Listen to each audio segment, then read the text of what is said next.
So what am I going to talk about today? Something I don't think anybody cares about, and that's a relationship. Any of you care about relationships? Oh no, you got that all figured out.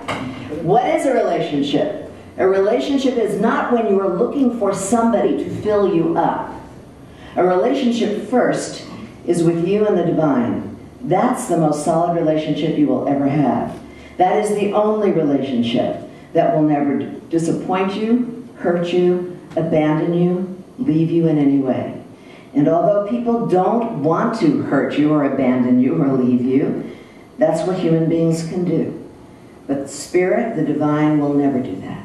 So that's the first relationship that we make solid, is that relationship with the One, the relationship with the divine, the one where there is no separation, there is no otherness, there can be no distance, there cannot be anything that separates you from the divine except you turning your own back. God will never turn its back on you because God doesn't even have a back. So, when I say, what is a relationship? It's not about another person. And yet, every relationship that you have is a relationship, a solid relationship. Whether it's the guy at the cleaners, whether it's a band member, whether it's your friend, or whether it's your neighbor, those are relationships. And how you treat those relationships is a reflection of you. Who your friends are, get this, who your friends are, is a reflection of how you treat yourself. So if you have a lot of people in your life where you know there are circling around you people in your life who judge you, who put you down, who make you wrong, it's never about anybody outside. They're only showing you what's going on in you. That's why I always say that what you judge in someone else, whatever that may be, is the unowned part of yourself. And we hate to hear that because it means we have to take responsibility for our life. And it's about time. It's about time that we stop blaming everybody else for what didn't go right and what didn't work out, and my mother did this and my father didn't do that and they didn't show up and nobody cares. That's child behavior. We're here to mature that consciousness and say, okay, I call everything to me, not for a punishment. I call all of life to me so that I can grow, so that I can expand, and so that I can be more myself. So when you look at somebody, and let's just say you don't like that person because they judge, and you say to yourself, well, I don't judge. I never judge. I don't judge anything. Well, you may not judge other people, but how about, do you judge yourself? So whatever it is that you're seeing out there is going on here. Relationships are about love. They're about seeing the love in another soul. They're about being the love. They're about sharing the love, giving the love. They're not about what can I get. As soon as you put yourself in that place of what am I going to get, you've closed down the channel of what love is all about. Love is not that. Love is a participation. Love is a verb. Love moves out into beingness.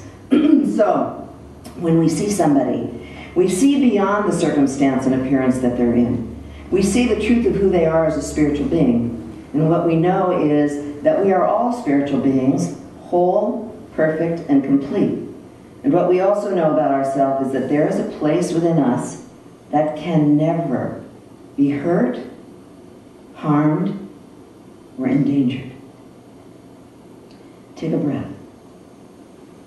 Because if you can own that, if you know that there is a sacred place within you that can never be hurt, you can stop moving forward in the world as though you are a wounded child. Whatever wounds you have from the past, I have great compassion, but that's then. This is now, and all there is this now moment. All there is what we are going to do right here and right now. I tell a quick story about a guy who was a homeless guy who wanted money from me when I was going into a music store, and I always looked like this. So he was in dreads and he was filthy, and you know, he was a mess. And we were walking in and he said, will you give me some money? And I said, yes, I will, but when I come out of the music store. So we walked into the music store and the owner looked at me and looked at this guy and was ready to throw the guy right out. And I said, now excuse me, sir, that's my husband. And the owner said, oh, really? I said, please let him listen to music. He listened to the music while I was doing what I was doing. When we left the place, he said, okay, and I said, here's the money I promised you. But I need to make a phone call. And we went over to the phone booth, and he said to me, here's the money for your phone call. And I said, wait a minute, you've got this all wrong. I'm the one who's giving you money. And he said, no, you've got it all wrong. I'm your husband, and I got to take off the good care of you. And I tell that story because that is what love is all about. Love is not seeing the dregs and not seeing the dirt and not seeing the limitation and not seeing the smallness, but to concentrate on what the goodness is behind those eyes, to see the truth within that soul that is wanting desperately to be loved. People that lay in convalescent hospitals are waiting for somebody to come in and hug them, to touch them. There is an emptiness there. Can you imagine laying there day and night and not having anybody touch you or listen to you or be there for you? Please, I ask you, why are we in this life then?